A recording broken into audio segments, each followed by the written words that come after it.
If you're watching this, it's because you are thinking about coming up here to Alaska. And if you're like everyone else that's already up here, that initial thought of coming up here is exciting, but it also gives you kind of a little pit of anxiety right in your stomach as you're kind of thinking through a lot of the factors and trying to decide if now is a good time to be moving to Alaska just with everything that's going on.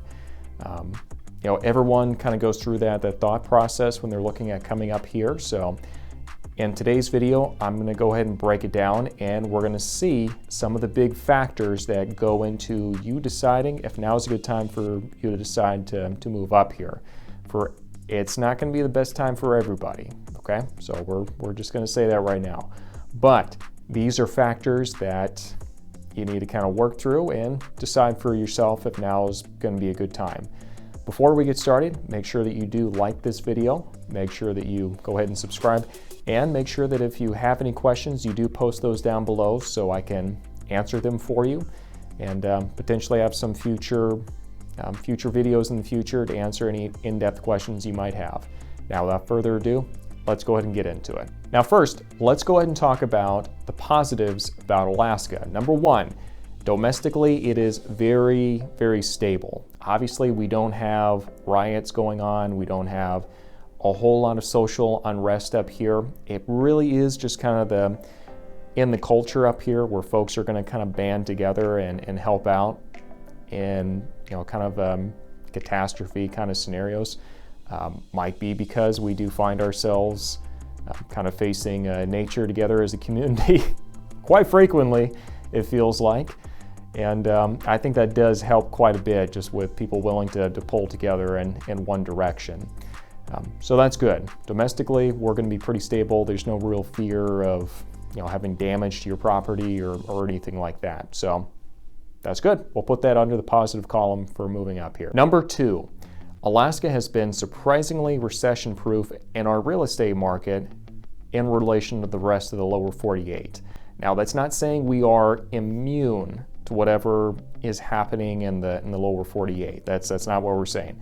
What we are saying, though, is that the economic ecosystem here in Alaska is going to be so much different than what it is in the lower 48 that while the rest of the country might really be hurting, we're really not feeling that big of an impact. Back in 2009, 2010, there really wasn't that big of a falling out up here just because the local economy is so much different than the rest of the United States.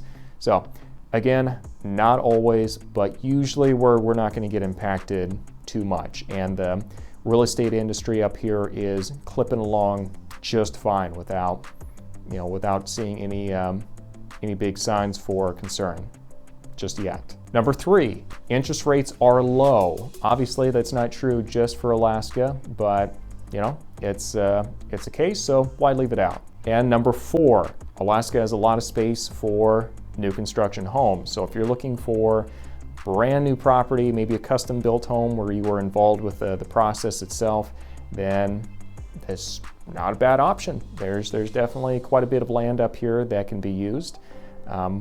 We definitely do have kind of a booming market over in the Mat-Su Valley. So as far as the new construction goes, so might be a great option for you. If you're interested in new construction, by the way, definitely reach out to me. We'll see if we can get you the hookup. Have you found this useful so far? If you have, make sure that you give this video a thumbs up. And also, if you have any questions or concerns about Alaska, just in general you want answered, make sure that you post those down below in the comment section, and I'll be happy to answer them as best as I can. Now, let's talk about the negatives of moving up to Alaska right now. On the negative columns, number one, I'm going to put the Alaskan economy.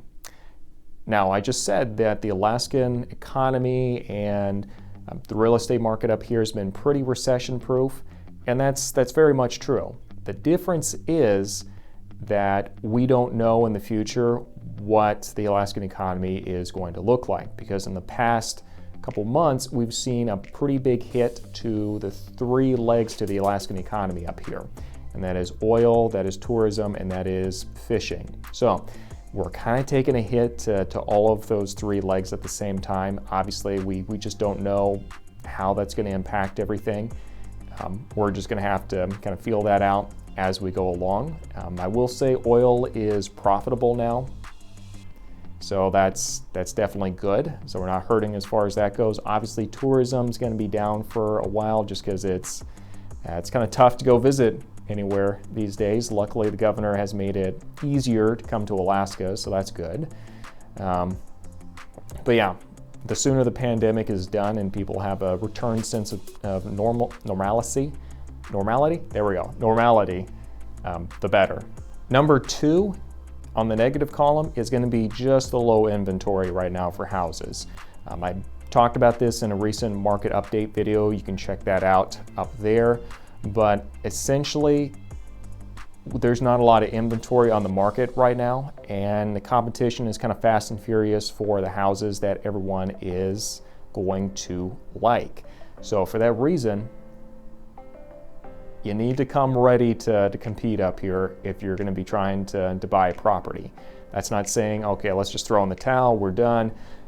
No, I have yet to lose out on a multiple offer situation when I'm representing my clients who are the buyers. And I don't see any reason we need to start now. If that is something that you want to make happen, we just have to be aggressive and have a strategy in place on how we're going to make that happen. So don't have to throw in the towel, just something you need to be aware of. So in conclusion, does it make sense for you to move to Alaska right now? Only you know kind of your specific situation that you're in and whether personally if it's going to make sense or not. For me personally, I don't just put people into any old home and brush off my hands and call it a day. That's not what I do. I make sure that whatever move it is that you're doing, it fits into your big life plan of where you want to eventually end up. And we're going to make sure that it fits those goals and the plans that you have. So this might be a good time, or it might not be perfect timing right now, and that's fine either way. The biggest advantage that we have right now is that real estate is a long-term game, and the temporary situation and climate we find ourselves in, temporary. So unless you're looking at moving sooner than I'd say about 3 to 5 years, you're going to be able to buy something at a low interest rate and be able to weather whatever the next couple of years holds just fine. Because like I said, the markets go up and the markets go down. What we have now is temporary, but real estate is going to be a long-term game. Thank you for watching. If this has been useful, make sure that you do, like I said, give this video a like, make sure that you subscribe, and if you have any questions, post those down below. If you want to contact me directly, then go ahead and follow the link to my Facebook page down below, and you'll be able to message me directly on there, and we'll be able to figure out how best we can help you, what questions I can answer for you.